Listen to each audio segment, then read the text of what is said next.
podcast world. This is Caribbean Power Lunch, where we feature Black-owned businesses. I am your host, Kevin Valley, and today I am talking to neuroscientist and part-time app developer, Mr. Kheston Walkins. Kheston, how you doing, sir? Yeah, I'm excellent, man. Good evening. All right. How you doing? I'm good, man. I'm good, man. Yeah, I'm talking to a brainiac right now. Right now. I'll take that. I'm getting ready to get bright. I'm getting ready to get smart. Very good. I'll take that. So you a PhD candidate. Mm-hmm. You founded this business called Allegori, which is about neuro-innovation. That's right, yeah. It's co-founded, so my business partner, his name is Johanse Ayodike, and yes, we did co-found the business Allegori. And it is a neuro-innovation company. It didn't just start there, but it is a neuro-innovation company, and I'm sure as you go along through the interview, you would ask what you need to about it. So yeah. Mm-hmm. I will. Yeah, I know. Right, I know you had a company for a little while called CommuniCare. Yes. Communicating with stroke patients. Yes. It was a real awesome journey, actually. That's kind of what honed my skills for a lot of the other business projects that I embarked on and consultancy that I embarked on after that. Yeah. Right. So you are the man to go to when it comes to anything about the brain, right? Where you want to figure out how to get the best use out of somebody's brain, talk to this guy. That's the plan. I do want to be an authority on it, but making it accessible to people. You understand? That's the core thing. Because so many people want to understand themselves, they want to understand the brain, and a lot of the stuff, like the articles and science articles, I think they're incredible, stuff that these researchers do, and they're brilliant. But my aim is to make it accessible to everybody through our research, through our projects, and through our initiatives. And that's why we call it Neuro-Innovation, because we're taking something that it's hidden in a book somewhere, and we're really bringing it out into the real world as something that people can use, touch, feel, and experience. So you would have just turned 31 on... That's right. That's I know your birthday is February 29th, which didn't exist this year. So no. Technically, you're 8 years old, but... yeah. Yeah, it's 7 3/4 if you want to, split hairs, but yeah, there we go. Right, so you did your PhD. Well, you're doing a PhD in molecular genetics and bioinformatics. Is that supposed to say those words? Bioinformatics. Oh, well, I don't make any matrix, but yeah, informatics definitely. Well, not yet on the path you want. Yeah, who knows? But I want to go back. So all the information available on you online starts from the point you started your PhD. Is it? Okay. Right? 4 years ago. But I want to know what inspired this. So back when you're in your high school days, even your primary school days, were you always a love of science? Yeah. So, there's little whispers on the internet of things that I did when I was younger, but you very well researched, so maybe they're all hidden in pages on Google. But yeah, I started off... Actually, I really loved science when I was much younger. I would spend time reading encyclopedias. I didn't really like, what was this thing called? Like storybooks. I didn't like that very much. You didn't like novels? Right? No, I didn't like novels. But on occasion, there were a couple that, they were cool. But I love science fiction, but I also just love to read encyclopedias. So reading encyclopedias is like a glorified dictionary, right? Yeah, so that's what I would down. also read a dictionary too, because I like the idea of words, and because I'm a creative, even though I'm a scientist, right? I used to do performance poetry and do performance, and we actually had a show, that's one of the things that happened before, called Writer's Block, and it was co-created between us at Queen's Royal College and Bishops. Right? We put that together. It was phenomenal. And if anybody's listening from there, you would know what we're talking about. It was a great show. And some people did a little bit of research on the show as well. And I'll say this, it was really cool. It was the first show in Trinidad and Tobago that was televised, that was developed by secondary school students. Okay, first of it. And then also one of the first shows where, especially in secondary schools, where there was a male and female host. This is what Amilka was telling me. Amilka Sanatan, he was telling me stuff that he was, hey, look, you did this. That's real cool. And I was like, oh, wow, okay. So anyways, the point is, I had a penchant for science related things, but I also had an interest in creative things. But it didn't materialize. It didn't congeal until I was in secondary school. Just interest in science, is it hereditary? Were your parents scientists or so? No, I know your mom bakes cakes. Baking is a science. So yes, it is. My mom is actually a teacher, right? Mm-hmm. Right now, she got a promotion. She's a curriculum officer, but she was a teacher when I was much younger. And she bake cakes to help us survive, actually. That was the main thing. She's very, very hardworking. Or sort of the marriage union had dissolved for the reasons that are typical in Trinidad.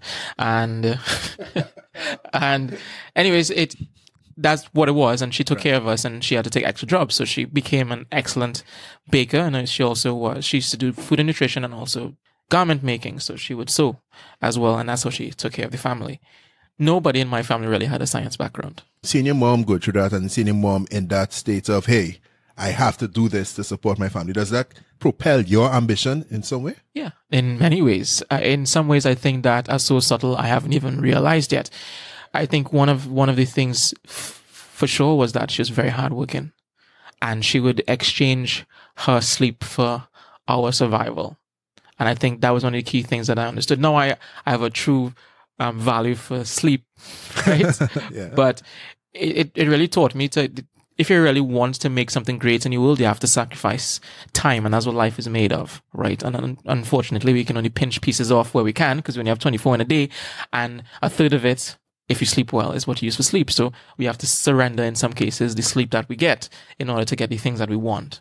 That makes a lot of sense, yeah. And we're going to talk a lot about time management and focus and all that a little bit later. Mm-hmm. But what I want to get to, okay, so you're in secondary school, you're putting on these shows, you and your sister schools, your peers and your sister school, Bishops, which is right next door. Honorary sister school. So Bishops isn't officially Queen's Royal College sister school. I just say that because this in France, so people might be upset. Oh, you don't want to exclude anybody?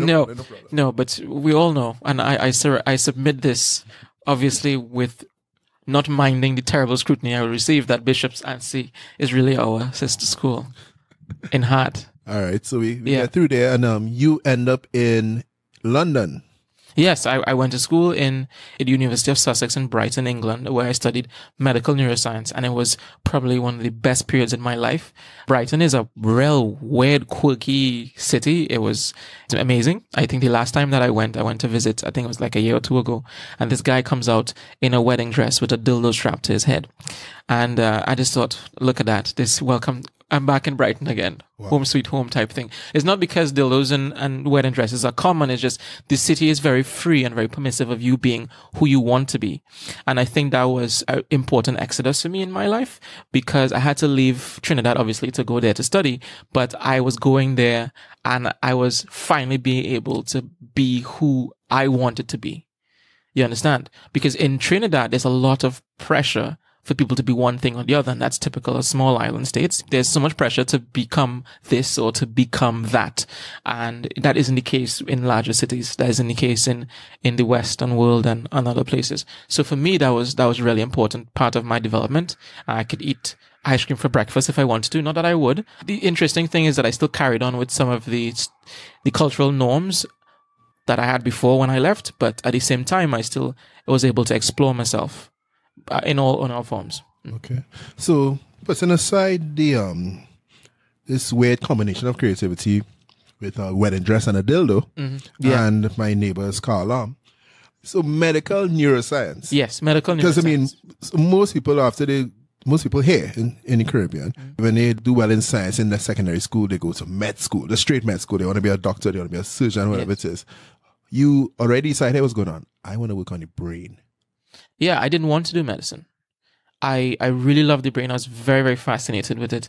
And one of the heroes I had when I was younger was Ben Carson, rest his soul. You take from that what you will. But yeah, I really liked him when I was younger, and I thought this was something phenomenal. And I love the brain in general. It was just a part of who we are, but you just can't see it. And I thought that was quite cool. So anyways, I signed up to do medical neuroscience. I enjoyed the program thoroughly, and the group was real small. It was like 5 of us that was doing the medical neuroscience course. 5 of you all in London doing this program? In Brighton, yeah. So 5 or 6 of us. Right, and there were others who were doing neuroscience in general. As a matter of fact, the University of Sussex was, if I'm not wrong, the first university in all of the UK to have a neuroscience program.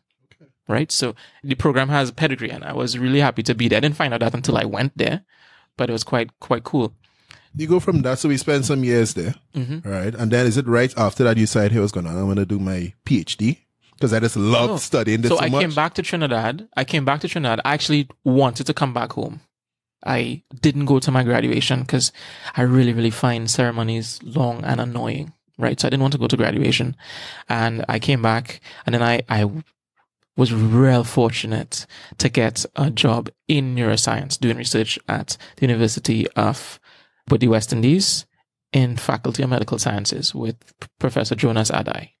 So I was doing research there. We did research in epilepsy and anxiety, and I really enjoyed that. Some of it was a bit mundane because we had to do experiments. Actually, my work was on rats, right? On rats? On rats, yes. I had to do a surgical procedure almost every day where we would cut their skulls open and take recordings from their brain. So those who have things against experiments on animals, yes, I was a malefactor in that regard.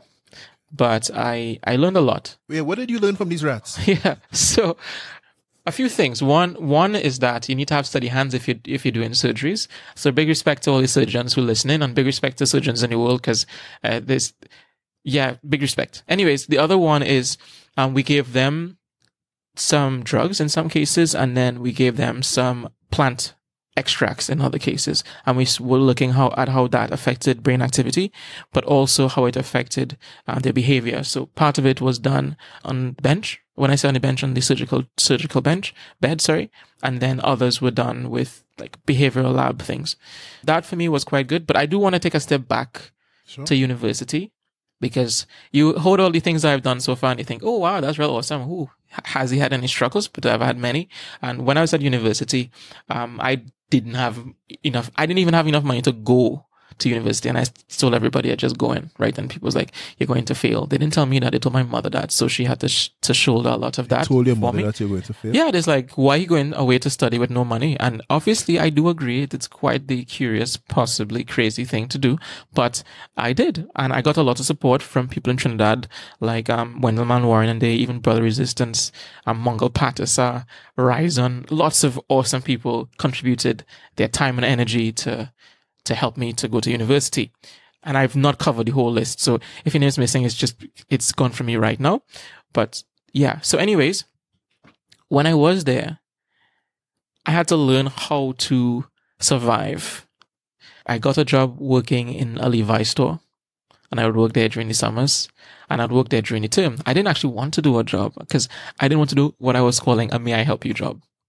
But it turned out to be one of my favorite places. And one of the other things that I did, I think was really important. And I have to say this because I think it's important for people to be able to properly meet me. I mean, you can't see me, but you know what I mean. A friend from work, he was actually one of the managers. He taught me how to fix Xboxes. Okay. At Levi, At the Levi. Your colleague at Levi. Yeah. I mean, try it in first. Yeah, no, it was. He taught me how to fix Xboxes. So what I would do was I would take my salary, buy broken Xboxes on eBay, fix them, and then resell them, right? In some cases, you make like £50 profit. In other cases, you make as much as £100 profit, depending on what you sell. And I think that was probably the earliest point in business that I put my hand to. Yeah, and that was good. And then the thing is, I got tired of doing fixing the Xboxes. So what I started to do was just sell the equipment to fix the Xboxes, because a lot of people were doing it and wanted to buy. So that's kind of what I did while I was there. And then my creative side, because I would do performance poetry and things like that. People started to request that I do workshops with children. So that's kind of how I made money to take me through university. Obviously, I got help from my mom as well. She made huge sacrifices. And then whenever Wendell and they would come, that's Three Canal, right? Whenever they would come to England, they would gift me money to help me to carry through school. So There's no way, if anybody goes through the self-made, I don't think it is possible to be self-made. I think it's impossible, right? But I certainly wasn't. And this is a little window into how I became who I am now. I mean, that's great. So, I mean, the community really helped you. Yeah, and big time. And I could tell just by your work subsequent to that you were all about giving back to the community. Mm-hmm. That's why I love Trinidad. Yeah. I mightn't like it, but I love it. I understand what you mean. Yeah. I understand what you mean. You know what I mean? Just a little play on words. You developed an app called CommuniCare. Mm-hmm. Tell us about that. After I was working at Mount Hope, I actually started a business with my brother. We were doing interactive advertising and lots of different things, right? I was taking I'm doing neuroscience and then applying it to design and advertising. So that was my step into the market. Right. But a friend of mine, she had a stroke. Her name was Sybil. It's an old lady from Grenada. We used to go and sit down in the gallery, and I may or may not have liked her granddaughter. Another story, another time. So, anyways, so she got sick, and the family asked me to come by to help, but I didn't know if I could have helped, but they called me because I was in Mount Hope. Remember I told you I was in Mount Hope doing my PhD, and I was working like, there. 10 minutes away? Oh, it was, minutes away, just 3 minutes away, because the university in Mount Hope shares the same compound as the hospital. So I went, and the nurses were very nice. For some reason, they treated me like I was an official person, but I was like, okay, fine, this is the way it's going. So it's like, I said, what's happening? He said, well, we don't know when she needs to be cleaned. We don't know when she needs to be fed, when we do our rounds, when we get around to her, because she couldn't speak, right? She had aphasia. So I said, well, surely this is not the first time we've had a person in our hospital who's had a stroke. Surely it is not. So what do you guys do? And they said, well, we just figure it out. So I found that very, very curious, because one is that they think that they could just figure it out. And two, it suggested that the Ministry of Health was training their nurses in clairvoyance. All right. Some way to sort of tap into the person's brain. Absolutely not. So I said, okay, here's what, let me go find a chart. And I was looking for a chart online. I couldn't find one. So I said, okay, I have to make one. And I was just intended to make a chart. That's all, a paper chart. And then over time, it basically matured into a technology platform. And CommuniCare, we've won awards for it. It's now in sort of a senescent phase. It's not dead. It's just quiet. It's just sleeping. But hold on. You said it went from a chart to a platform. Yes. Yes. Some big steps, right? So yeah, okay. Let's kind of walk us through those steps. All right, fair enough. So when I was doing the chart, I was like, okay, fair enough. These are the things that we need. But what if the person can't move their hands in the case of Sybil? So I was like, okay, they could use their eyes to do it. I was like, okay. I say, but I'll only have a certain amount of options. Maybe I need them to have more options, but I can't get more options on a piece of paper, especially if they have to turn the pages. So I said, okay, we need to put this on a computer, right? And that's where the idea kind of got put in my head. I mean, I'm sure other things suggested it to me, but that's where it came from. And then I said, okay, I paid somebody to do a prototype for me, an MVP. Right. Right. And that minimum viable product. Yes, minimum viable product. And that one actually had eye tracking. We got some extra eye tracking hardware, and we tested it in a few homes. But that couldn't have been cheap, though. No, it wasn't too expensive. It wasn't prohibitively expensive, but I got enough money to get the base version. Okay. And then I paid the developer to do it as well. But that's one of the things. When I fall in love with an idea, I put everything in, all the chips, all the chips, and in a lot of cases, I didn't get all the chips back. But that is business, right? That is business. That's poker. Yeah, that's right. You don't always win. But the thing is, you always walk away with your experience. No matter what, you always walk away with it. So I started to look at my whole process as I cannot fail. Failure is impossible. The only failure that exists is the failure to do the thing that you want to do. That's the only failure that exists. Other than that, it's impossible, because you're going to learn something. And I have a little book, and maybe your listeners have that too, but with all of the ideas that I want to do. Yeah. I can't do all of them now, but all of the ideas. And invariably, when something new pops up that I can actually execute, there's something in those ideas that I can put inside this new one. Yeah, I've that in my G Notes app, but I had some wild ideas in there. I think I had some powdered alcohol and all kind of stuff. That's how it's supposed to be. That's how it's supposed to be. We're supposed to fathom the incredible. We're supposed to create the crazy. That is just how we're supposed to be as human beings. And there was a video that was done on TEDx. I did TEDx Port of Spain. Yeah. And I was talking about us in the global south. And it's really something to do with developing countries in general, right? We have that power to make something incredible, and we don't have to depend on this parochial idea that we need to get our innovations from outside. And I think countries are doing an amazing job of that. It's like in Kenya, they're doing some real awesome stuff there with tech. And the same thing is true in Colombia. Before, Colombia was a country that people would associate with cocaine and drugs. But their e-governance powers, just like Estonia, their entrepreneurial ecosystem, technology and innovation, Colombia is doing a real, real good job, right? And for me, as a matter of fact, they're probably one of the fastest developing in terms of technology country in Latin America. They're really doing it Godzilla big, in my opinion. I look at all those things and I say, well, look, man, in Trinidad and Tobago, we have something. We're small, which means we can be agile. We can test almost anything, and we don't have as much legal hurdles to jump. That's true. Right? True. That's a plus, right? Yeah, it's a plus. It's a plus. We can do stuff and just apologize for it after. You get what I'm saying, right? Yeah, we just apologize, right? Yeah. And for me, that is a ripe opportunity for innovation. As a matter of fact, most of the innovations that happen in the world happen without people thinking, oh, I need this legislation, I need that legislation, whatever. You understand what I'm saying, right? That for me is big. So coming back to us as Caribbean people, coming back to us as people of developing countries, right? And that extends all over the world. It doesn't matter whether you're in the Philippines or you're in Medellin, right? It doesn't matter.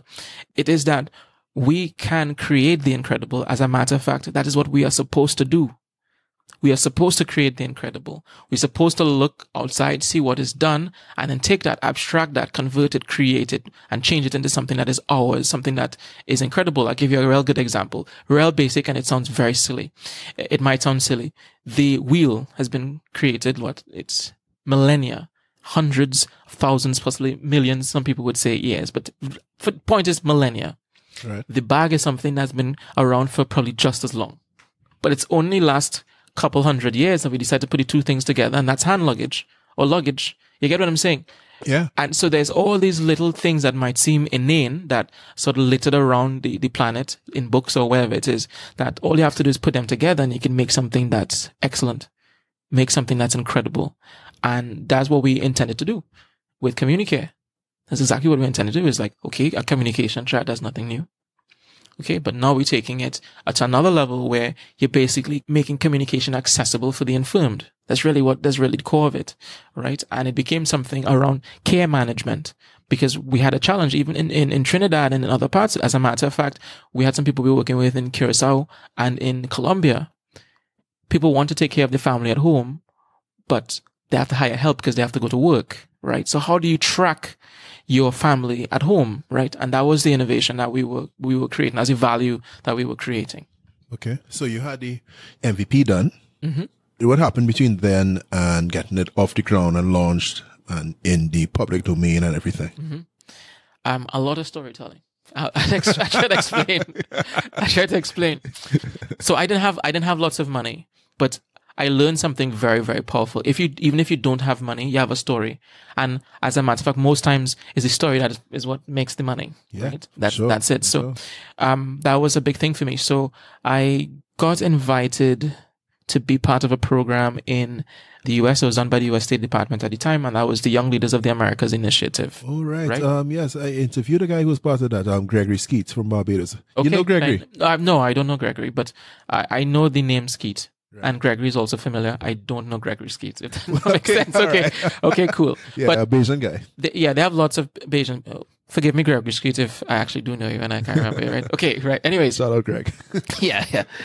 So I went on that program. I was actually in the pilot group with the first set to go. That was phenomenal. It was something that taught me that the world is one. Obviously, I knew it was a big place because I had traveled before, but people want to do. They want to make stuff. They want to do stuff. And there were some people in the room that their business was fledgling like mine. Others, they were making like 2-3 million US a year, right? They were doing well, right? So it was nice to have that kind of rapport with so many different people at so many different levels in terms of the business. And that was great for me. And then I came back to Trinidad with the impetus to really push CommuniCare and move it to the next level. So from there, we ended up getting invited out to Argentina for something called Demand Solutions. It was something done by the Inter-American Development Bank. And I think it is an amazing program where they feature entrepreneurs, generally young entrepreneurs from around the world, particularly in Latin America and the Caribbean. And I was the only person from the Caribbean there. So everybody speaking Spanish. So that was quite interesting to have that whole experience too. But the point is that I'm making from this is that the world is interested in what we have to make. Yeah. You get what I'm saying? No doubt, yeah. They want to hear it. It's like, oh, so what's Trinidad? In some cases, where's that? It's rare that I find that now, but where's that? And then, you doing what? You get what I'm saying, right? They're interested in what we have to make. So much so that CommuniCare won, I think, 3 or 4 awards from like agencies in Israel and Brazil and all these places, right? So that taught me a very important lesson. Even though I did not get the acclaim or the acceptance that I had endeavored to get from my country, from Trinidad, I still got it from a global audience. And that's important. That's super important. Yeah. Why that's important? Because it means that you don't need permission to sell to the world. And not just that, the world is waiting to buy what you have, right? Obviously, it needs to be something that's actually valuable, something that creates value. But the world wants to know what you have, because there are people that have perfectly exactly the same problem that you have. They have somebody who is sick, somebody who is whatever. It doesn't matter the type of business that you have, you know? And that was my big lesson there. So after I finished there, I came back to Trinidad, and well, we won grants, like I mentioned before, and we ended up getting grants and money from the World Bank through Caribbean Export. They had a phenomenal program. The support for it was extremely good. They connected us with investors and various things around the Caribbean. I think they did a really good job. The other thing that I learned from that was there's money. Yeah. Right? There's money. Yeah. You know, and the world isn't conspiring to thwart your ideas. As a matter of fact, the world's conspiring to give you what you want. You just have to open up yourself to getting it. And when I say open up yourself, two things. One is open your mouth and say that this is what you're doing, this is what you're going to be doing, and this is what you need. And I learned something when I was in Washington. Somebody said, quite aptly, if you ask for money, you'll get advice. But if you ask for advice, you'll get money. Really? Yeah. So here's the idea. If you go by somebody, say, you know what, I have a business and I need 70,000 US. They'll be like, okay, you need 70,000 US, man. And they'll just spend time telling you ideas. You know, the thing is, sometimes you ask for advice and they tell you, well, give me some money for that advice. I've not met anyone who's charged me for advice. Listen, I need your network. You need to put me on to your network. Actually, there's probably a couple people that have. I don't necessarily see them as swindlers, but they have, right? Mm-hmm. So I saw humbly submit. But most of the people that I interact with, no, especially at those kinds of programs. Yeah. I think that's one thing that some of the Americans have really well. They just pour out and help you. You know, if you have a proper sponsor into their circle, they'll just help you. And they're not asking for anything back. If they're asking for something back, they'll be very clear. Like, hey, so if I give you this is what I want. It's not like I helping you, you know, and then the person there maligning you behind your back or whatever it is. So yeah, anyways, I learned a lot from that, but I want to come to the advice thing. One, when you go to someone and you say, well, look, man, I need money for something, most times the people who are in your immediate network don't have the money to give you. That's the truth. As a matter of fact, there was a study done that people who are your loose friends, so like the friends of your friends, right, they are the ones who actually have the most value to you. Yeah, you call that weak ties. Yes, that's right. The weak ties. Yeah. So the people who you have weak ties with are actually the higher value people in your life in terms of, like, you know, progress. Right? So when I learned that was phenomenal for me too. But anyways, coming back to asking for advice. When you ask for advice, the person, in a sense, it depends on the person that you ask, but they get connected to your cause. So they will exercise or use their connections, and in some cases even their money. Because they've invested, essentially, in the idea. Their intellectual capacity. Because nobody wants to have a horse that they've put in the track die. That's right. Nobody. So they attach themselves to the idea of the horse. The horse, they develop ownership of the horse, the idea, and then they're running with you in the race. So for me, that was real important. That was extremely important. And that's why it's important to have your story, to know your story and to tell your story, even if you don't have money. Now, maybe every month or so, someone asks me about how much money I need to invest in my business. Right? Oh, okay. Now people ask. And before, I was seen as crazy, like nothing, it wouldn't, wherever it is, wouldn't work. If you listen to my story, well, if you reflect on what was said earlier on in the podcast, I said people said I would fail. And then it went to people said I was crazy because I still went. You understand? But then now it became, wow, crap, this man brilliant. Yeah. You get what I'm saying, right? And that's the process that you have to be able to go through. But the only way you could go through that process is to have two things, grit and persistence. There's actually a book called Grit. It's well worth your listeners read. It talks about like the key markers for success and different things like that. One of them is people who have done extracurricular activities for at least a year in high school. But tell me something. But it's another story. Yeah. What I mean, I also want to get back to CommuniCare and what happened in CommuniCare. But you mentioned grit and persistence, right? Yes. How do you maintain that grit and persistence in the face of all this adversity and in the face of all this doubt? Yeah, good question. So I think especially in a tough economy. Yeah. Okay. Yes. I'll talk about that because I think also it's connected to my mental health. So I will talk about that. I like to split it into three parts. There's a short term, there's a medium term, and there's a long term. The long term is the goal that I have in mind, the thing that I want to see happen, the thing that drives me or pulls me forward. Okay. And then the short term is obviously the thing that's happening right now, the things I have to complete right now. So I know where I want to go, but I'm one of those people that I live in the future. Okay. Daydreamer? Yeah, I'm a dreamer. But my dreams in the future is like an anchor that it's like a fish pole, like a fish rod, this, and it's constantly winding in. So I'm hooked and it's constantly winding in. I love that metaphor, man. Oh, well, good, because I just made it up. Good, okay. But that's how it is. So I get hooked by this idea or this thing that I want to do, and it's constantly reeling me in. So that's one part of it. So there's this magnetism towards my goal. The other part is that connecting with people who want a similar thing, that's super important.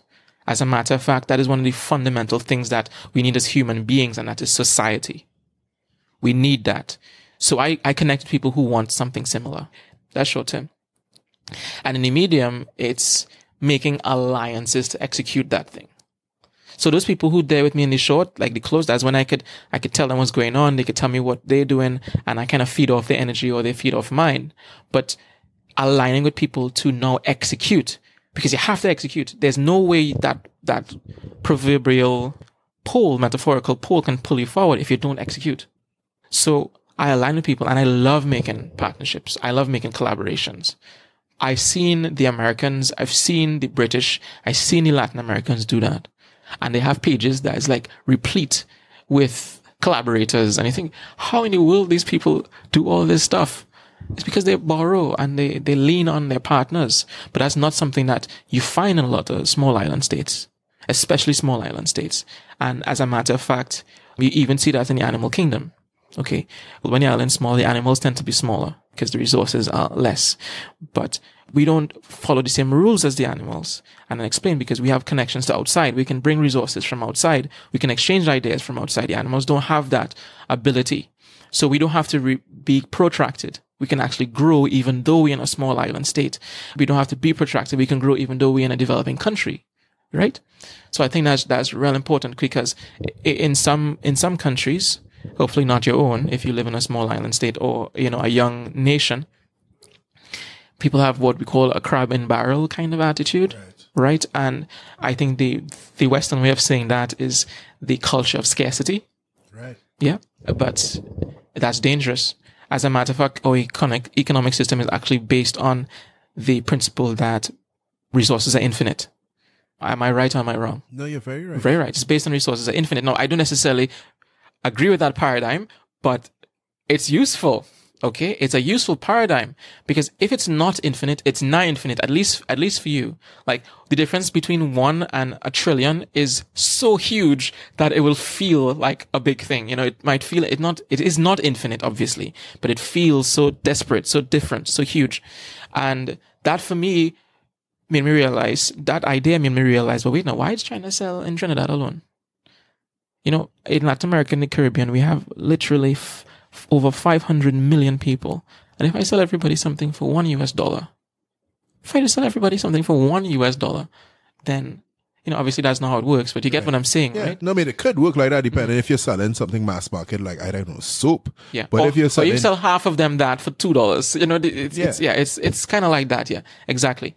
So I thought to myself, that is our way out. That is our way as developing nations to really make a huge difference. And I think one of the countries to ace that on an incredible level would be Singapore. Singapore started off their independence the same time as we did, right? No natural resources, or none. No gold, had only just a little bit of gold that they had.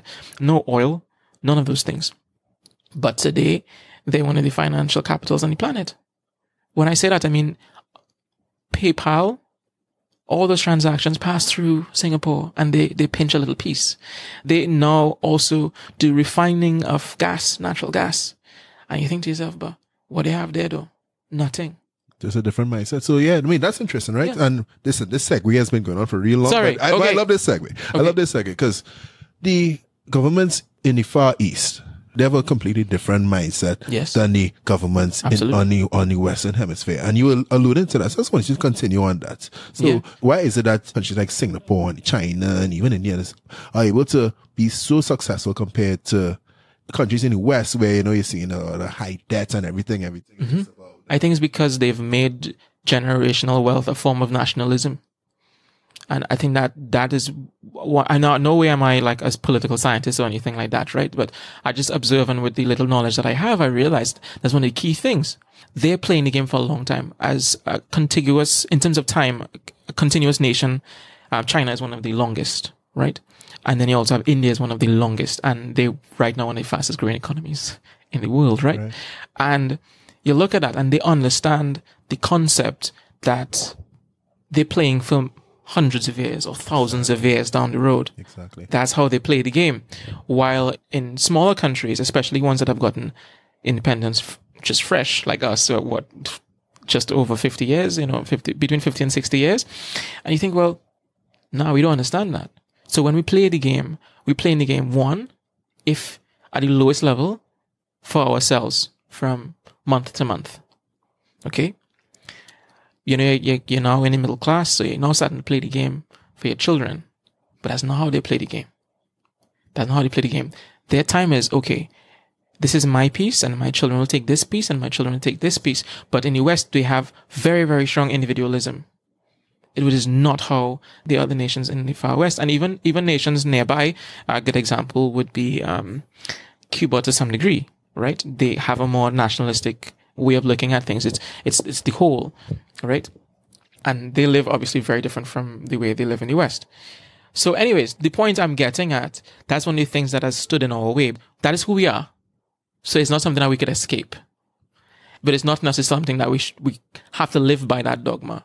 And the people who are listening to this podcast, I think the moment that you realize your mortality, how important your mortality is the moment that you start to make a difference in the world. That point where you realize, crap, I'm going to die. Then you realize, okay, what am I going to do with what I have left? And I started to think about my death when I was 17 or 18. That might sound very, very strange, but my mortality was in front of me since then.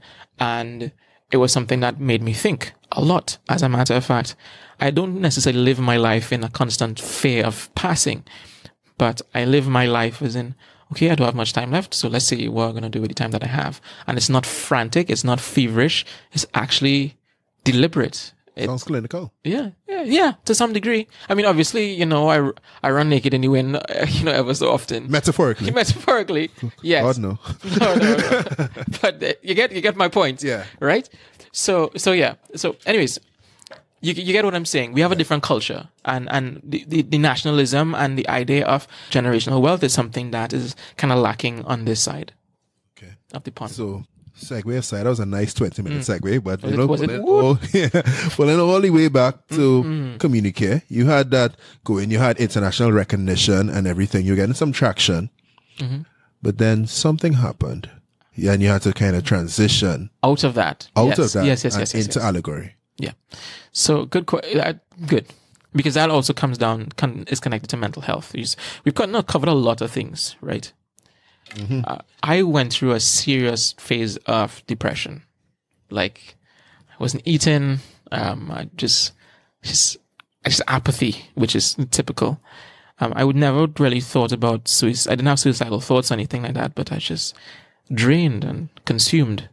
It's because when you don't get what you want, or when you don't get what you hope to get, then it's really mess with you. Wow. So is it that your whole life, so you're a very bright guy, obviously, right? Thank you. Is it that your whole life you're accustomed to doing so well, you're doing exceedingly well, and you feel like this one particular time you feel like you failed something? Like, it's not really to fail something, but you feel like you failed that person. I see what you're saying. No, it was that I didn't get what I want. Just that. Yeah, it was not. Of course, there's a thing where I put all this effort in, but in the day-to-day running of the whole thing, I was not getting what I wanted. Right. And I think that was something that I didn't understand at that point, that it was important for me as an entrepreneur to have wins. Right. It's important for us, in order for us to keep playing, we have to have wins. There were some cool studies done with rats that even they would work just to play. In order for us to keep working, we have to have a win. If you don't have a win, then you stop feeling like working. You get what I'm saying, right? So for me, when I was doing stuff with the business, like it was real, like the high I would get, right? And as you challenge with living in the future, okay, you don't take the time to celebrate the present. So I was continually running towards the future, not taking the time to enjoy the present time. And then when the future started to look blurry and the present started to get difficult, I didn't have sort of the emotional energy to carry through the lull, through that difficult period. And then I also started to connect the reason for the business having its down to me. I mean, because of me. Mm-hmm. But in reality, it was not.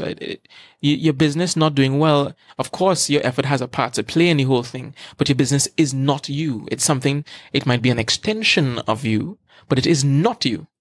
You understand? And that was real important for me because I was thinking, well, okay, I'm a failure. And it was one of the first times I used them words. Yeah. Right? And that was hard. But then I realized something very, very, very, very important. This was my take-home message after coming out of the whole thing and coming into Allegori too. It was the power of the team, the people that you have around you, that is more valuable than what you're working on. Who you have around you is more valuable than what you're working on. That's like, take what I was saying, like stop the video here, write that down, or stop the audio, whatever it is, and write that down. That's super important. Who you are working with is more important than what you're working on. And I learned that. The team that I had before, they're great people, but we didn't mesh well enough. Right. But I didn't understand that. I thought, yeah, I could work at anybody, I could, But I didn't have certain parts of me developed, right? Very entrepreneurial, but poor management. Don't have high managerial skills. And there's actually a book called The E-Myth. It does a good job of explaining that. So if each person is made up as a business person. They have the entrepreneur in you have the technician, and you have the manager. So I very good at entrepreneurial, very good at technician, but not very good at being a manager. But the partner that I had was very, very good at technician, very good at manager, very good at technician primarily, and then not so much as entrepreneurial. So when we would try to interact with each other, there'll be, yeah. So it was self-defeating in a sense. Should not be beneficial in a way that both you all are speaking different languages. So he could see things that you're not seeing, and you can't see things, or he or she, or you can see things that they're not seeing. Well, you would think so. You would definitely think so, but it's more difficult when you're related. It's more difficult. Well, I don't know. I work with family too. Yeah, okay. Right now, I'm also working with family, but I think there was some unresolved things that we had in our childhood that had its own kind of part to play in the palaver. So, like I said, in my opinion, he's probably smarter than I am, but we're just entirely different people, and that kind of spelt was the death knell of what we were doing. So anyways, when we started Allegori, and we can kind of move into that now, that's actually on the end of my depression, because I went to see a therapist who happens to be my business partner now, right? So we're talking with him. It was more than just business related things. It was stuff with women and all these things, drama I was having, and I couldn't resolve what was going on in my life. It was quite a tornado. So I said, hey, you know what? Work with me for a little bit. He did. And then I realized, again, I get better, I get control. I was like, you're very good at this. This is Johanse IIDK. I say, you're very good at this. I said, there must be some way. This is the classic Kheston of putting two things together. I said, there must be some way that we can mix what I do and what you do. So let's put neuroscience and psychology together. Right. Because he was like a neuro counselor. He does counseling. Primarily, we call him a behavior change consultant, right? It's quite the marketing term, but it works. That's what it sounds glorified. I mean, I also saw like a light shine when he said that. Yeah. But it is the term. So, anyways, that started off really well. We bought equipment, and we would use EEG as electroencephalograms to kind of assist. I spent 10, 15 minutes last night trying to pronounce that word. Electronic electroencephalogram or encephalogram. Electricity, encephalo, the brain, and gram is just like a message. Okay. Right? So you're taking electrical messages from the brain and putting it into, in this case, a computer. Right. Right. And it started to accelerate the therapy process because we were visualizing what was going on in the client's brain while they were going through the talk and whatever it is. And stuff that would take 3 sessions or more to kind of figure out, we were getting done in 1. So for us, that's like, as 3x, that's real good, right? And we had a client come in 2 cases. Actually, we had real hard clients at the start, which is real interesting. One had claustrophobia, had some problem on a train, and he was stuck there. He was a teacher as well, and it was affecting his ability to work. And in 5 sessions, no claustrophobia, 0, and also no medication. We never tell our clients to not take medication, but that was what happened. And we had another one. She's a surgeon. She had panic attacks, terrible panic attacks. And if you listening and you've had panic attacks, you know what I'm talking about. But she was having panic attacks for more than 11 years, and she'd have as many as 7 in a day. Wow. 7 in a day. And obviously that is not great for a surgeon. So she couldn't work after a while. She was taking meds. And today she takes 0 medication and has 0 panic attacks. 0. So when I started to see the effect that this work had, I said, nah, man, this is something very, very special. Very, very, very special. Because what we teach people basically is self-regulation. We teach them how to control their bodies and how to control their minds. And I said, okay. I looked at stuff with athletes, and I looked at the programs that they would do with them, and I read lots of books on it, and obviously leaning on the stuff I did in my degree, I said, okay, let's see how we can package this and deliver this to customers. So one of the customers that we done this with is we actually worked with agents from Guardian Life as well, doing peak performance training with them. Right. We actually have a quiet little pilot going right now with athletes as well. We're really trying to grow that part too. So this is like peak performance, something like, yes, it's peak performance. Sales and athletes, so these people have to perform at a high level in whatever they do. That's right. That's right. How do you get the most out of yourself? People say they go to work and they're there for 8 hours for the day, but in reality, they probably have about, if you had to put all the time that they worked properly, it's about 3 hours. Yeah. It's 3 hours. 3 to 4 hours. That's a good day. That's it. That's really what you did. So you have all this time that it's kind of, you've just been available to work and not necessarily working. And that becomes important for you, especially if you're doing your own business, because you can't just be available for your work. You have to be able to get your work done, right? You have to be able to execute. You have to be able to deliver if you're studying the same thing. And what we realize is that this has applications for students. It has applications for business people and so on. So we started a program called the Focus Clinic. Right. Okay. So the Focus Clinic is a program where we teach students from ages 10 to 60. The oldest that we've had was around 60. She was actually doing ACCA, believe it or not. And we teach them how to focus. It might sound like strange, but when we were younger, it's an interesting thing. Actually, as a matter of fact, it probably is the same in other parts of the world. Your parents would tell you, just focus and do your work. Just sit down, focus and do your work. And you think, well, you know how to do the work, but they never taught us how to focus. But it's easier to focus back then, I find. Because we were younger and we just had to do it. Well, right now I see that a lot of children have problems with focusing. I mean, there are a lot more distractions now. There's a lot more technology and everything. So maybe it's designed to distract you. That's true. That is very, very true. Maybe it is that the way technology has gone, it's made it a little difficult for us to focus on things. But the idea was, how do you teach somebody to focus? First of all, is it possible? Do you just have it or you don't?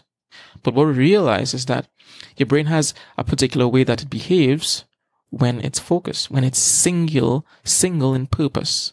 It's a very, very stereotypical way that it behaves. I've seen it with artists when they paint. I've seen it with people even when they're on Facebook, on their phones. There's a very stereotypical way that it behaves. So we said, okay, let's try to replicate that. Is that the state of flow that you're talking about? Yes, basically. basically. You see, what happens effectively is that your brain starts to shut down the parts of the brain that you don't really need.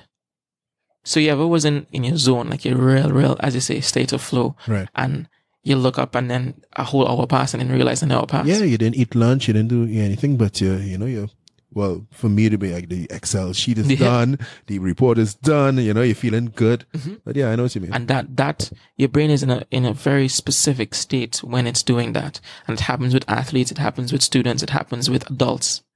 Right? So what we do is we teach them how to achieve that. Oh, you teach you how to hack flow? Yes. Oh, basically nice. Teach them how to hack flow. Okay. Right? And we've seen, I'll go first with the students.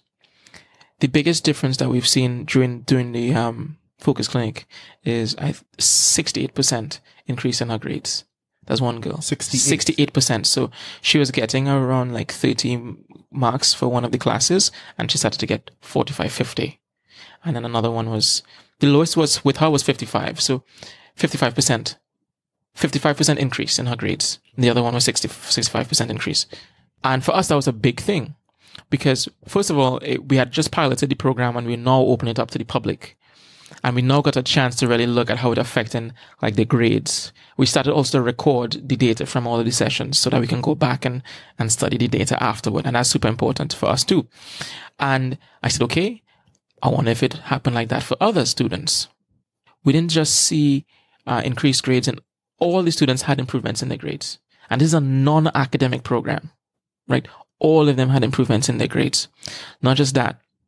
All of them had reduced anxiety during their exams. And you know that thing where your mind goes blank? They don't have that. They're able to sequester themselves, calm themselves during and before the exam. The other thing is that all of the students, and this is not something that we can plan for, so I don't advertise it, but I tell the parents when they do call, it is that they have behavioral improvements. And I'll give you one example. I'll give you two actually. One case, we had a student had autism. And he had real big problems in class, especially math class. He also had problems with fluency. When we finished the program with him, he was part of the pilot. He topped his Spanish class in orals. His grades improved. Not all of his grades improved. Some remained the same, right? But his grades improved. And on top of that, he started to finish his homework before he got home. So he'd finish his homework in school before he wouldn't even write the homework in the homework book. But now he was actually getting all his homework done before his mom came to pick him up in the evening. So for us, that was huge because what we found effectively with the Focus Clinic as a program is a fundamental. I'll try to make that make sense. If you don't know basic arithmetic, you cannot do simultaneous equations. You cannot do algebra. You get what I'm saying? Yeah. So what we've done is found a fundamental. Once you find a fundamental, this is key for business, people listening. And you probably already know it and you might be able to articulate it much better than I do. But once you find a fundamental, then you can basically multiply a process by 3, 5, 10 times. And that's truly where innovation is. But you have to find the fundamentals.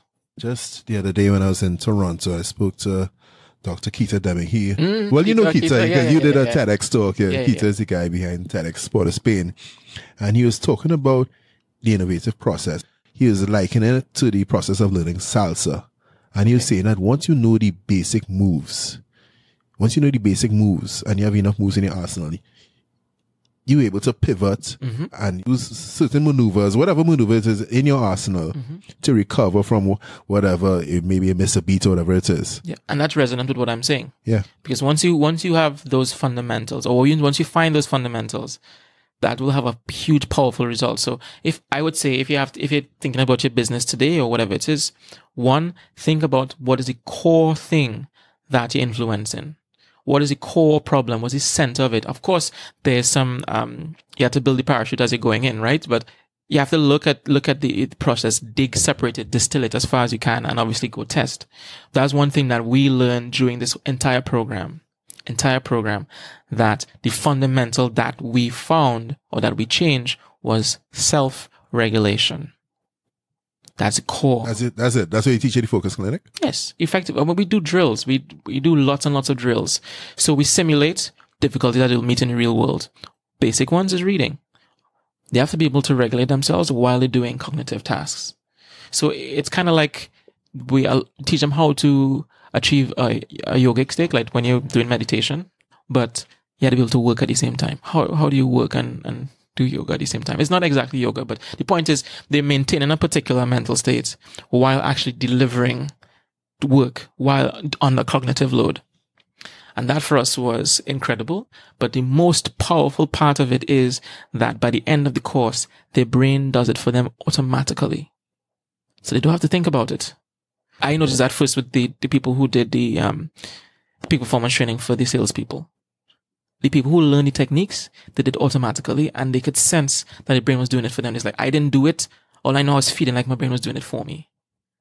That's powerful, because now you're basically teaching the brain scripts to run for you, to work for you. Your brain is basically a tool. It is not you. It is a tool. And that's one of the things that people discover during the program. They discover that, wait, now I have power over this thing. It's not just something that's controlling me. All right, so let's just get some practicals out for the audience. How do you teach somebody the power to self-regulate? Because this could save people in so many situations. I mean, exams, work deadlines, time management, even just focusing in meetings. I mean, even if you have focusing on this interview right now. Yes, absolutely. And even in like people who have to prepare witnesses for court and these kinds of things, right? Or like there's a lot of applications, so many applications for this, right? So a few things. One, we start with the body. We teach basic breathing exercises. That's fundamental, and anybody could do that at home in their house, because your rate of breathing affects your nervous system, your sympathetic and parasympathetic nervous system. It basically affects your heart rate. And if you're anxious, your heart rate's up. But if you breathe slowly and regularly, then your heart rate will actually reduce in speed. And we teach them to be able to tell between when they're neutral, when they're stressed, and when they're relaxed. And the main reason why is because they have to know where to go. That's what we do. We teach them where the safe place is. Right? So if you're stressed, you're worried, whatever, go there. Right there is the safe place to go. Okay. So that's one. That's the body side of it. And with the brain side of it, we use EEG, electroencephalograms, and we visualize it for them to see. And then we teach them how to change it from one state to the next. Right? It's more of a feeling than they don't have to think to change it. They have to feel it to change it. So basically, you're teaching them how to alter the different neurotransmitters in your brain, the dopamine, the oxytocin, the serotonin, the endorphins. Well, maybe not so much endorphins. Endorphins is more like on the climax and stuff, on the highs and the lows or whatever it is, right? So basically, teaching them how to handle those chemicals. Well, how to manipulate them. I will. Yes, they do in eventuality. They do, right, at the end. But what we teach them how to do is to change the electrical activity. Of course, that's mediated by the neurotransmitters, right? But we teach them how to change the electrical activity, because that's what the EEG measures. It measures the electrical activity in the brain through the surface of the scalp, right? Okay. Through the scalp, yeah. So I can't say that it does the neurotransmitters, but obviously it does, because that's what the brain uses to communicate for the most part. It obviously uses electrochemical signals, but neurotransmitters affect the story. But we teach them either to upregulate or downregulate the activity in various parts of their brains to achieve that, right? In the first level of the course for the Focus Clinic, which is called the freshman program, they learn just one state. Later on, they learn others. And yeah, like I mentioned, the results have been phenomenal. I think one of them that we do, one of the drills that they have to do is they have two videos playing at the same time, and they have to be able to separate the videos and pick out key information from them. We tell the parents jokingly that we organize this program so your children could study in a FET. That's what we organize. Hey, that'll be useful. I mean, where do I sign up? Where do I sign up? Yeah. Yeah. So anyways, that's a very long jaunt through my story, and the Focus Clinic is what I'm working on right now. Okay. It's like our marquee product. I get inquiries about, like, right now, notifications coming through my phone. I get inquiries about it maybe 8-10 times a day. So for us, it's really, really good, and we're growing the program. We're actually going to execute in Barbados this year. So we go into another country to do it. What we actually want to do is to find people in the Caribbean or wherever. Primarily Caribbean is where we want to execute right now, that have private schools. So you're saying that after 8 sessions, people are usually good to go? 8? Yeah, they see a difference. They see a difference by 4 sessions. Yeah, by 4 sessions, there's a difference, but they have to do the drills. So if I do 4 sessions with you, I'm just good to go. I'm ready to go and pass my exam in September. Yes. You'll have a difference, but you see, because you've learned the techniques doesn't mean that you could use the techniques everywhere. So that's why we put the drills in there, right? So 6 of the sessions are done in a mind lab, and then 2 of the sessions are done online. And part of it is for motivation and things like that. That's primarily for the parents with students and things, children. And then part of it is also with diet and dietetics. We have a nutritionist that delivers that part of the program. So before we get to the diet and nutrition part, right? I mean, I want to give the listeners something to take away, right? You spoke about hacking the states of flow earlier. I remember listening to our podcast last year talking about the hacking the states of flow. I mean, I can't remember it clearly. I know initially some sort of, you have to struggle with the information, struggle with it, and then get to a place where you're comfortable with the information. And then in that place is at your peak performance level, that place where you're in that state of flow. And then after you execute, after you're productive or what have you, then you have to rest to recover. That's right. What you just described is like basically like a race, right?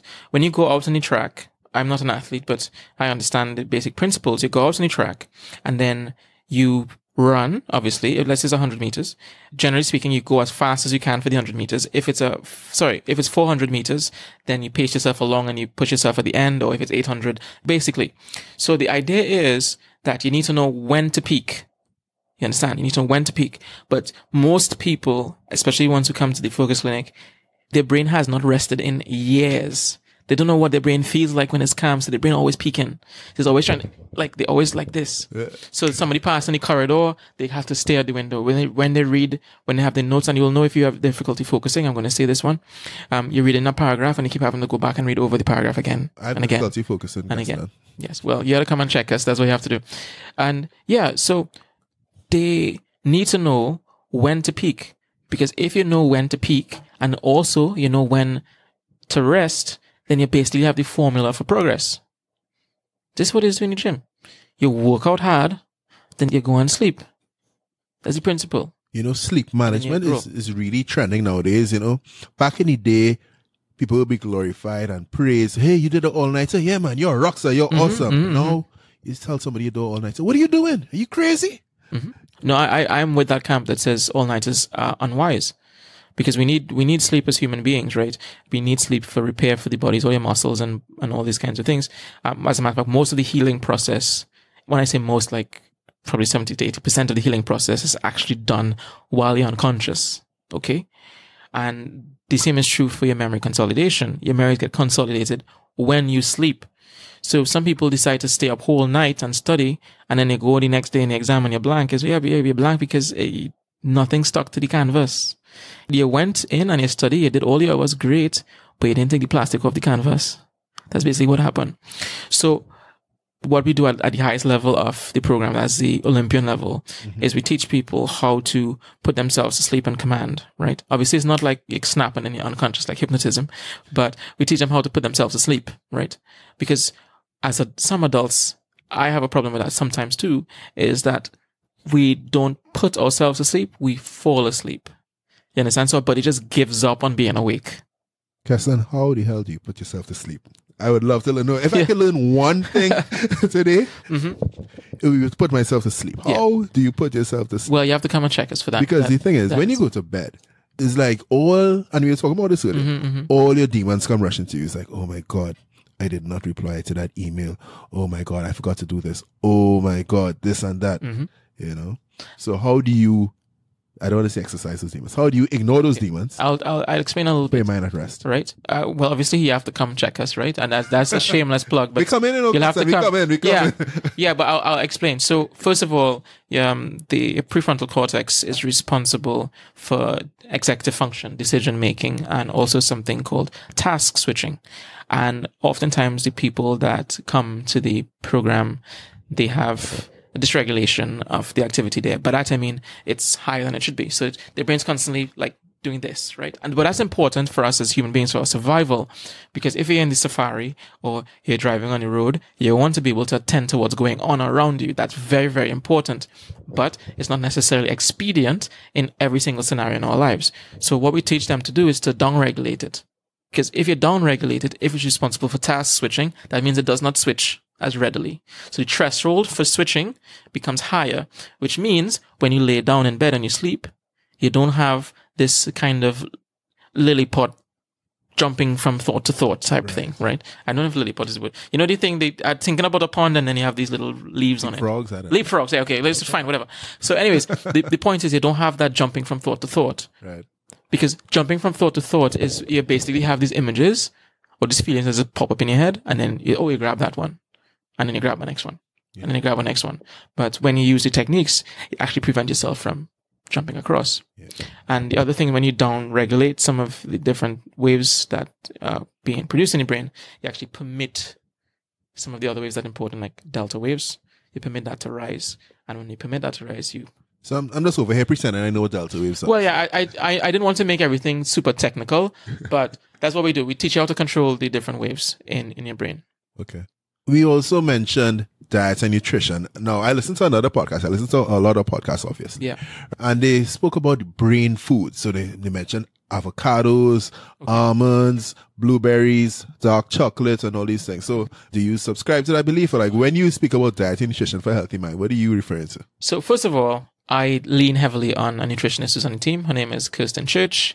I don't endeavor to do too much there, right? Because I'm not a nutritionist.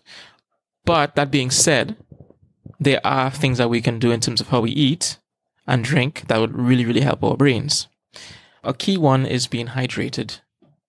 Okay, that is very, very obvious. As a matter of fact, not having good hydration affects your ability to sleep. Okay? Another one is making sure that you eat on time. As a matter of fact, there's some research I was doing because I was having these episodes, these depressive episodes, like within the last couple of months. And I was like, what's going on? It didn't make any sense because my life was actually like, I really enjoyed my life. like nice. Yeah.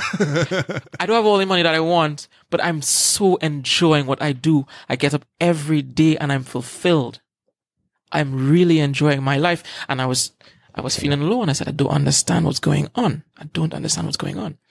And I realized that how I eat affects how I think. How I eat affects how I think, and this is super important, especially as an entrepreneur, because your brain is literally what drives your business.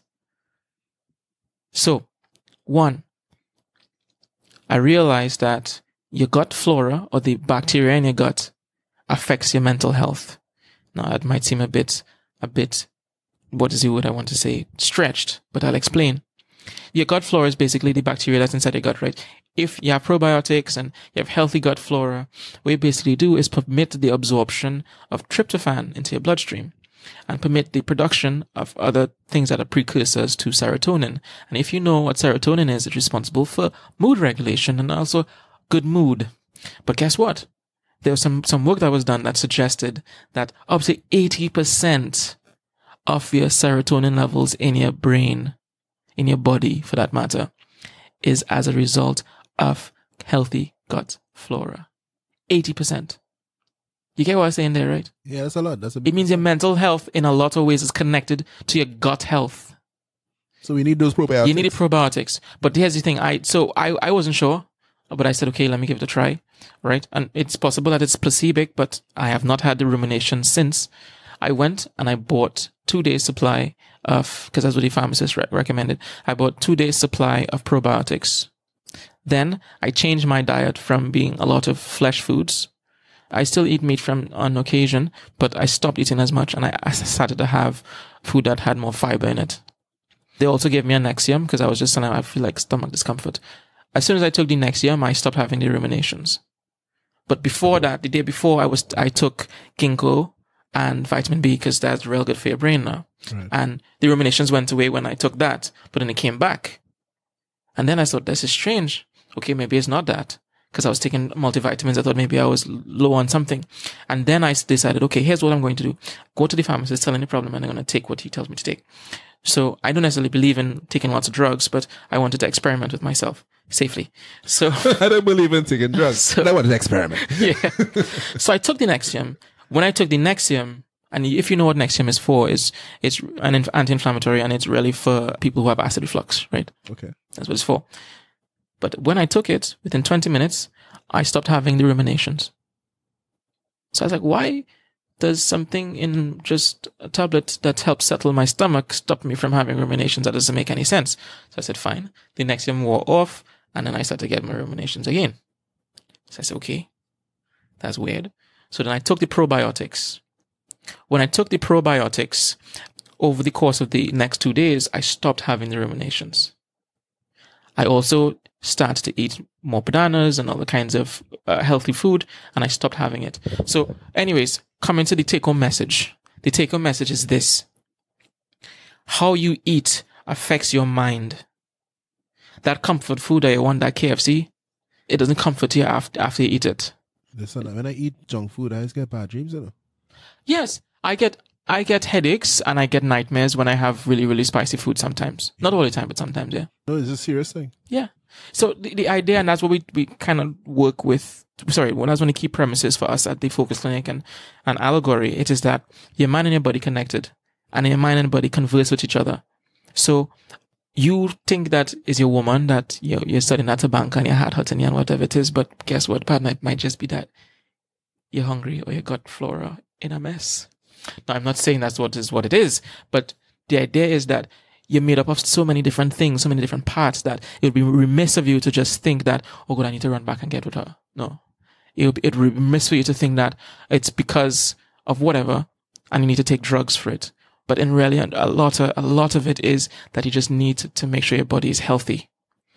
Now, if I knew this, I would not have gone through a lot of the pain that I did, with my depression, because at that same time, when I was having my issues with CommuniCare, I wasn't eating properly. You understand? I wasn't eating well. I wasn't eating healthily. But it makes a huge difference. It makes a huge difference. Even if you're not getting as much exercise as you should, it makes a huge difference what you put inside your gut. I can't say that enough. That's one of them things that you get a piece of gold here for free. Yes, man. You love that. Thanks a lot, man. This has been great. I know we reached the end of it. No, we didn't reach the end, but I know you want to keep going. No, I don't. Not that I want to stop, but the podcast is long. I'm sure you're going to trim this up for them, but the podcast not necessarily. No, I might just release it. Oh, okay, cool. No, That's fine. But we didn't even get to talk about mind art as yet. Oh, God. That's one for next show, I would say. But I'll give a little slim on it. So during the work that we did, we realized that we can actually capture this data that people are using in their sessions and turn it into something creative, because I love creativity. So we took their brain waves and we took their brain waves and we turned it into a piece of art that they could hang on the wall on stretch canvas with wood frame and everything that they could put up on their wall. One of the reasons why I started it was because there are people who had Alzheimer's, and they were kind of losing their memories and losing themselves. But we wanted to have some physical representation of the memories, especially for the families. Because if you start getting forgotten, it does really hurt sometimes, especially if you love the person. So the idea was to give them some kind of anchor for the humanity and the dignity of the person that they're with. But people got so excited about it, and people just say, I want to do mine. And we started to do events and stuff like that, right? So we do events ever so often, and then people now call us to do corporate stuff, team builders, and that kind of thing. But the basic thing is that people want to tell a story. People have a story to tell, and while you're telling your story, your emotions, all the images and all that's kind of running through your brain, and it affects the state that your brain is in. And we use the EEG devices to capture that and to create the images on for you to hang on your wall. That's interesting. Yeah, that's real fun for us. It's really similar technology you'd have used to predict this year's this year's road match. Yeah. So yes, we have something called the Brain Choice Awards, right? For us, it's very, very important. It hasn't made us any money yet, but the idea is for us as Caribbean people to start thinking about the effect that the things that we do have on the brain. As a matter of fact, the people in the Western world, in America and otherwise, they take that very seriously in all of the content that they do. That's why neuromarketing is a thing, right? They take that seriously and they spend lots of money on that. So we wanted to bring that here. We wanted to have that conversation here. And the Brain Choice Awards for Soca was for us to have some very clear way or another method for determining what music is good and what music is not. Because most people's brains respond, not most people, all people their brains respond very similarly to music, if not identically, right? That was real powerful. That was real exciting. Yeah, I was looking at the video and I see there'll be people sitting down there that's, not really dancing and stuff. There people be whining like they in a fete, and the thing is the results will still be the same. So you could be sitting down there stiff, but your brain is in a party. Yeah, what you just said there is exactly it. exactly it. Now, obviously, there's taste and different things that have their own part to play in music, and we're not saying that taste doesn't have its part to play. But what you just said is that's the premise, that our brains respond to music, our brains respond to content that we see in very similar ways. And using technology like EEG and other kinds, right? There's GSR, there's galvanic skill response. They can tell us a lot about the content that we consume or the content that we make. And we really wanted to use it to kind of get into the world of marketing as well. Neuroscience as a business, boy, I love this. Mm-hmm. So when you look beyond the landscape, right? Yeah, I know you're pretty much pioneering in this field, but when you see emerging in terms of like creativity and decision making in neuroscience, and even in the broader science field, but we can focus on neuroscience aside from like the artificial intelligence and all that. Okay, so here's what I think: neuroscience in the marketplace is extremely important. As a matter of fact, I think it will continue to balloon because it's growing. It will continue to balloon because you basically have a data-rich focus group. This is what you have. For instance, with the so-called Brain Choice Awards, like for each person, it was 100,000 data points. Really? Crazy. Yeah, it was 131,000 or something like that data points for roughly each person. That's huge. And it's all based on systems that you guys built. Yeah. So in part, some of it is third-party software that we use, but some of it we have to go and process the data after, right? It collects the data for us and we process it. That's cool. So that's real powerful because that's something that a lot of these companies don't get. You get a focus group, but in any focus group, you might have a bully. And he's not necessarily a bad person, but he kind of drives the direction of the group, and they try to do different things to kind of mitigate for that, but it kind of escape it all the time. But now, imagine you have a focus group and you get 100,000 data points from it. Even if you have a focus group and you get 100 data points from it, it's more than you usually get, that's right? A bit of data. That's a lot of data. That data is worth some money. That data is worth a lot. So what we basically have is a system to get very, very granular with what people like about your product, what people like about your service, and so on. So yes, put simply, the use of neuroscience in the marketplace, the use of neuroscience in business is going to become a staple. And the people who control that data are going to control the market. And other people, like other places who can't afford to exercise it themselves, will either be paying us to do it or be buying the data from us. Guaranteed. All right, there you go. Mm-hmm. Where can we find you, Kheston? Okay, so if you want to reach us, you can find us at allegori.org, allegori.org. That's our webpage. You can also find us on Facebook and engage with us there, message us.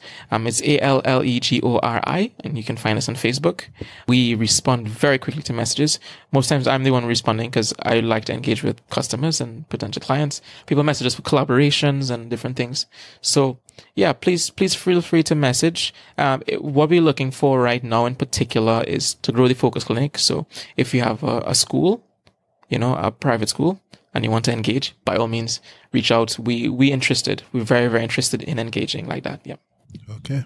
So right now, Kheston, I want to give you open mic, open forum, open platform to say anything that you want to say, that you want to make sure you get out to the audience that we didn't get to cover today before you wrap. One thing comes to mind, and this is super important. At least I think so. The moment you conquer yourself, you will conquer the world. That is, in my opinion, it's very profound. But I realized that in my work, my greatest stumbling block wasn't my business, wasn't my team. It was myself. And now I'm not necessarily going to carry the weight of all of the challenges that I had, but having discipline, having self-control is very important. Not caring about what your mother and your father thinks, or your girlfriend, or even your children. That is powerful, because if you could overcome what you think of yourself and what they think of you, nobody in your world could phase you. As a matter of fact, I think Gary Vaynerchuk, he talks about stuff like that, right? Well, you listen to Gary? Yeah, on occasion. Yeah. Okay. So, yeah, once you conquer yourself, the world will bow to you. That's my humble submission. And that's the only thing that I have not said today.